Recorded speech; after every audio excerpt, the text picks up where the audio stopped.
নমস্কার, আমি শ্রী সুমন। 2025 সাল আমরা কোনো রকমভাবে কাটালাম। কেউ খুব ভালোভাবে কাটিয়েছে, কেউ বা দুঃখের উপর দিয়ে কাটিয়েছে।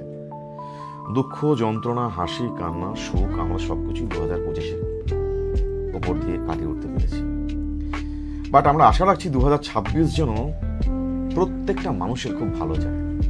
বিশেষ করে মূলাঙ্ক দিয়ে যদি আমরা চিন্তা করি, সবার প্রথম মূলাঙ্ক হচ্ছে এক কথার অর্থ হচ্ছে যারা 1 তারিখ জন্মেছেন, বা যারা 10 তারিখ জন্মেছেন, যারা 19 তারিখ জন্মেছেন, বা যারা 28 তারিখ জন্মেছেন।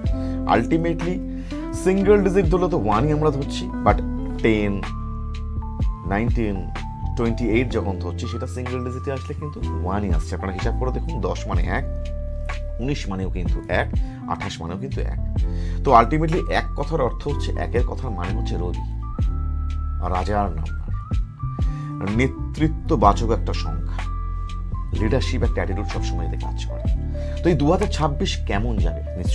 নিশ্চয়ই ভালো যাবে। কিন্তু 2026 এই যে সংখ্যাটাই কিন্তু আমরা একে দাঁড়িয়ে আছি, মানে 2026, 6 + 2 + 2 মানে 10 মানে 1। তাহলে এক সংখ্যা তো ডেফিনেটলি ভালো যাওয়ার কথা, কিন্তু ডেফিনেটলি ভালো যাবে কি করে? এমনি তো নয় নিশ্চয়ই, কারণ তো কিছু আছে।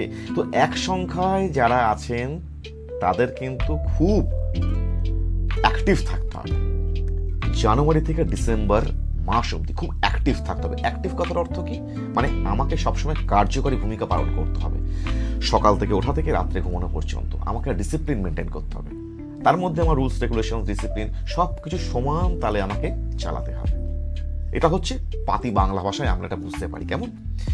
এইবার যেটা আমার বলার উদ্দেশ্য সেটা হচ্ছে, যারা নতুন ব্যবসা খুলতে চলেছে, যারা ব্যবসা করতে চলেছে নতুন, যারা কর্মজীবনে প্রচুর স্ট্রাগল করছিল 2025 সালে, যারা প্রচুর ঝামেলার উপর দিয়ে গেছে, স্টাফ দিক দিয়ে, উচ্চপদস্থ কর্মচারী তার দিক দিয়ে, বা ব্যবসার দিক দিয়ে, যে কোনো দিক দিয়ে, আলটিমেটলি কর্মস্থানে যেখানে যেখানে যা যা জটিলতা সৃষ্টি হয়েছিল বিশেষ করে 2025 সালে, 2026 সালে এক সংখ্যার যারা জাতক বা জাতিকা, অনেক তারা ভালো চালাতে পারে, ভালো চলতেও পারে।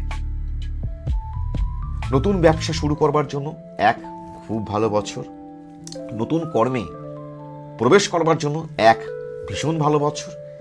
বৈবাহিক জীবন, দাম্পত্য জীবন, সম্পর্কের একটা ব্যাপার, ভীষণ ভালো বছর।